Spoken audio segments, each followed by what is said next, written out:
Hello and welcome to SCM This Week. I'm Beth Rennie, Editor-in-Chief for SCM Now magazine, and I'm here with our CEO, Abe Eshkenazi. Hi, Abe. Hey, Elizabeth.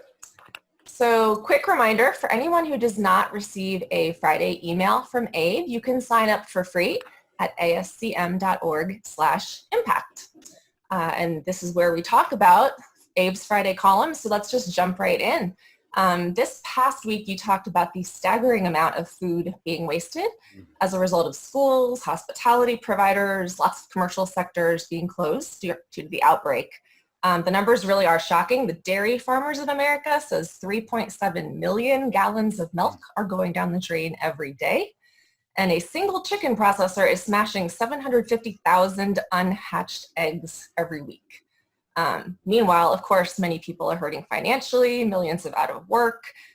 This situation is highlighting how challenging it is for huge sectors of the economy like agriculture to adjust to a sudden change in how they operate. So Abe, why is this kind of agility so difficult to achieve?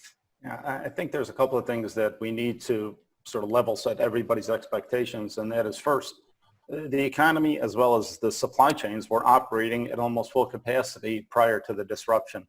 So we had a system that was working very well. The demand signals, meaning what individuals were buying, the quantity and the variety, were being met by the majority of the supply chains. There was very little gap within the supply chain that provided in the food supply chain.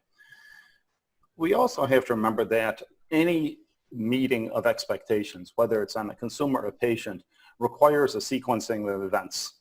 And so if you begin with the end in mind, a consumer sitting at home buying a package of either poultry or vegetables, they expect it in a certain quantity and at a certain availability. They can't use it at the same level that an industrial or a commercial supplier or user would be using it.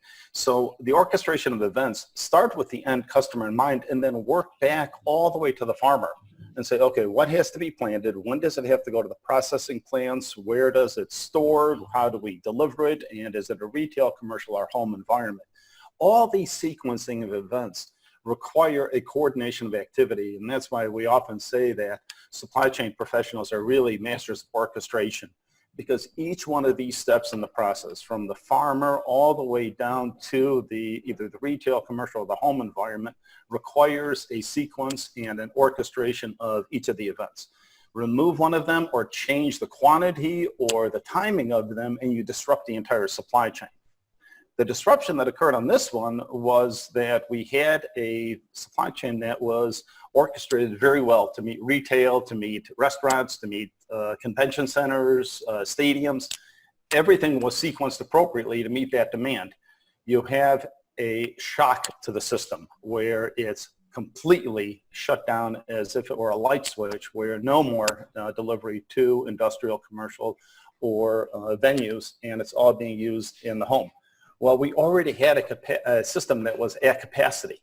Where do you get more capacity? So that means there has to be an investment, there has to be a change inside the supply chain to meet this new demand, whether it's short-term or long-term, it has to be resequenced to meet that demand. So we've got a system that operates extremely well when you get consistency of demand and consistency of orchestration all the way through the supply chain. Disrupt one aspect of it and you'll see the effect throughout the supply chain. Also, we have to understand that this is a short-term issue that requires a significant investment to address a long-term demand and utilization that is not known right now. So there's an imbalance right now of production facilities, demand, and the supply. So this is why we're having such a significant problem, not only with food waste, but with repurposing it for the new or the current demand.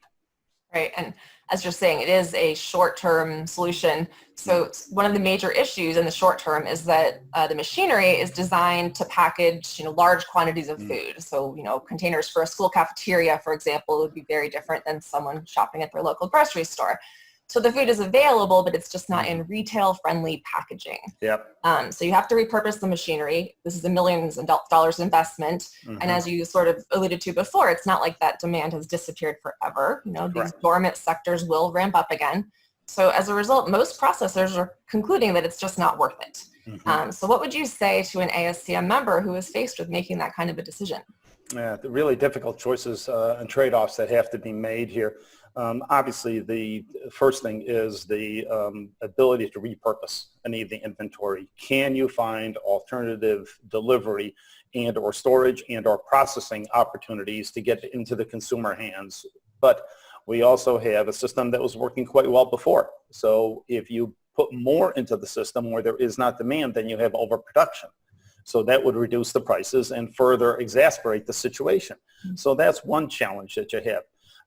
We can partner with food banks. There are a significant number of people that are food challenged right now. I think the latest reports from USDA indicated that we've moved from 37 million up to 57 million that are food challenged right now. And that means they're not receiving the appropriate quantity or the variety of food necessary for a healthy lifestyle. So that's a significant opportunity, is to get it into food banks and or other distribution that get it to individuals that, number one, can't afford to pay, or number two, need a different variety or a better health lifestyle.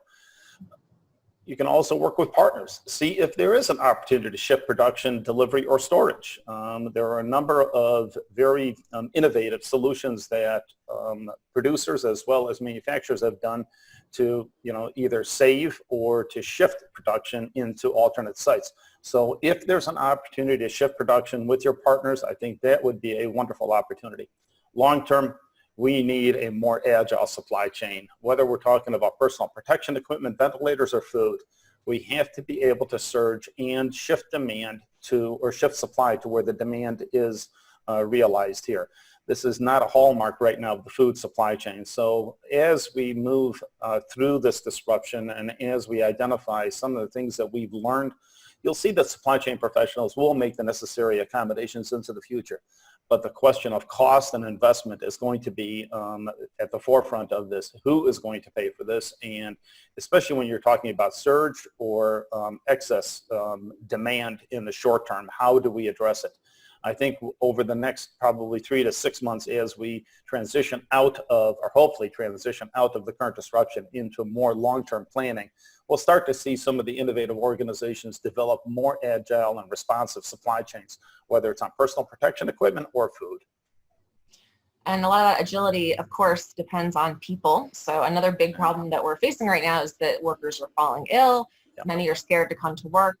So even if the food supply chains could achieve the necessary collaboration and coordination to get the groceries out to food banks, grocery stores, rather than wasting it, they need people to facilitate this effort. So what are some ways that companies can adopt their processes in order to get people safely back to work and make this a possibility? As with any facility right now, whether we're talking a school, an office building, or a production facility, the primary responsibility right now is the safety and health of the employees so that they can work in a safe environment and they can execute the responsibilities that they have.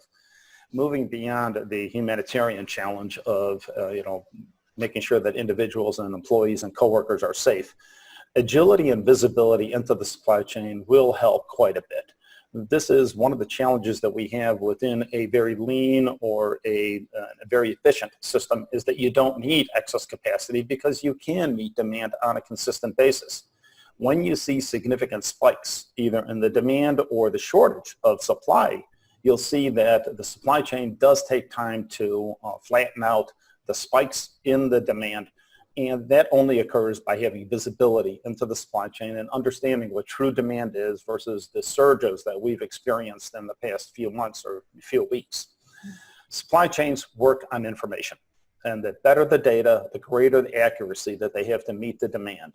And so I would say that as we move forward, agility and visibility into the supply chain will help out significantly in terms of understanding what is real demand, what is short-term spikes, and some of the shifts that we can make within the supply chain to address not only short-term challenges, but make sure that we're sustainable and accountable on the backside of this as well.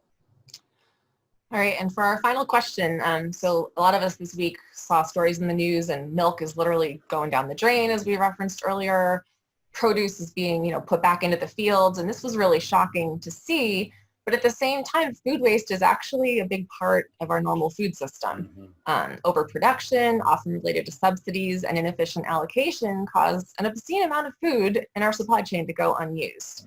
So it's great that we're innovating now to respond during the outbreak, but how can we make some of these solutions last over the long term in order to address this big problem? Yeah, I think that's the question that everybody has on their mind right now. First is, the severity and the duration of the current disruption that we're facing here.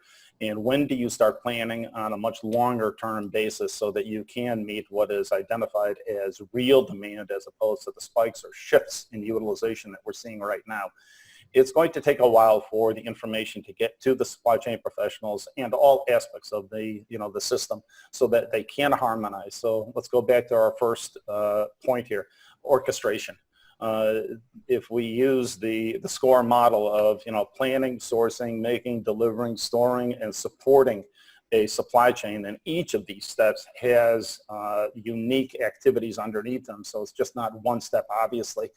Harmonizing and orchestrating this is going to require supply chain professionals collaborate and work across an entire organization from demand planning all the way through production and innovation. Sales, there isn't a function that won't be stressed as we get out of this dilemma and this disruption that we're facing right now. I would say that as collaboration increases, as better information is provided and greater visibility is enabled through either systems or communication channels, we'll be able to address this. We've seen disruptions before. Obviously not as significant as this one, but supply chains do respond. And more importantly, working across the organization with suppliers and their customers, I think we'll see our way out of this. It's going to take time. There's no question about the challenges that we face right now, but I have faith in the supply chain professionals. I have faith in the supply chain industry that we can respond to the challenges and, more importantly, be a little bit more sustainable about how we operate as an industry. I think sustainability has come to the forefront of supply chain, and supply chain professionals working with their sustainability co-workers as well as professionals can find a way to make sure that we're accountable and responsible as we find our way out of this. I think one of the challenges that we have in coming out of this is making short-term fixes, which may cost us in the long run. So as we are on the road to recovery, it's important that we ensure that we are sustainable and responsible as an industry as we had projected to be before this disruption. I'm sure that each of the supply chain professionals and their counterparts in their organizations are devising plans right now on how to make sure that each of their supply chains are sustainable, responsible, and accountable. I hope so. All right. Thank you so much, Abe. And thanks everyone for watching SCM this week. Please remember to follow ASCM on our LinkedIn and YouTube channel so you never miss an episode. Thanks, Abe. Thanks, Beth.